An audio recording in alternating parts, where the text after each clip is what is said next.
Oil கண்டெய்னரில் கொஞ்சம் எண்ணெய்லாம் காலி ஆகிட்டனால ஃபஸ்ட்டே நல்லா வாஷ் பண்ணி வச்சுட்டேன் 2 கண்டெய்னருமே.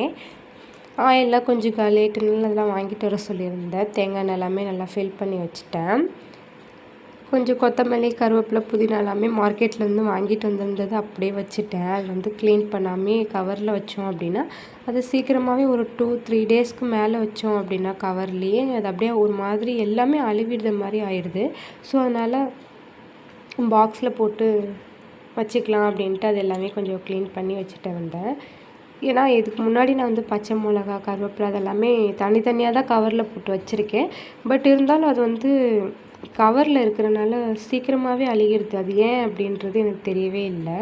எல்லாமே க்ளீன் பண்ணி வச்சுருந்தாலுமே அது அப்படி தான் ஆகுது. ஸோ அதனால் இந்த வாட்டி நம்ம அப்படி வைக்க வேண்டாம் அப்படின்றதுனால தான் நான் பாக்ஸில் போட்டு ஃபில் பண்ணி வச்சுக்கலாம் எல்லாமே அப்படின்ட்டு எல்லாமே ஒன்று ஒன்றா பார்த்து பண்ணிகிட்டு இருந்தேன். நாளைக்கு புதினா துவையல் அரைக்கலான்ட்டு ஒரு பிளானில் இருக்கேன். பட் அதை நான் காலையில் பண்ணுறேன்னா என்னன்றது தெரியல. ஏன்னா டக்குன்னு வேறு ஏதாவது ஒரு ஐடியா தோணும். ஸோ அதனால் அதை ஃப்ரிட்ஜிலலாம் எடுத்து வச்சுட்டு வெளியே கொஞ்சம் துணியும் காய போடுற வேலை இருந்துச்சு. ஏன்னா கிளைமேட் எப்போ மாறும்னே சொல்லவே முடியலை. மழையும் பெய்யுது, கிளைமேட் ஒரு மாதிரியாகவே இருக்குது. ஸோ கொஞ்சம் வெயில் அடிக்கிறப்பவே கொஞ்சம் ஈரப்பசமாக இருக்கிற துணி எல்லாமே எடுத்துகிட்டு போய் வெளியே தான் காய போட்டுட்டு இருந்தேன். பாப்பா தூங்கிட்டு தான் இருந்தால் டக்குன்னு வெளியே நின்று கூப்பிட்டு இருந்தான்.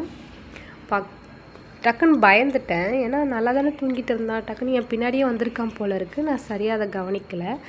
துணியெல்லாம் எடுத்து காய போட்டுட்டு இருந்தேன். கூப்பிட்டு சிரிச்சுன்னே இருந்தான். அப்புறம் இது உடச்சக்கல்ல உருண்டை தான். ரொம்ப நாளே ஹஸ்பண்ட் கேட்டுகிட்டே இருந்தாங்க. அதை நான் இன்றைக்கி தான் பண்ணி கொடுத்துருந்தேன்.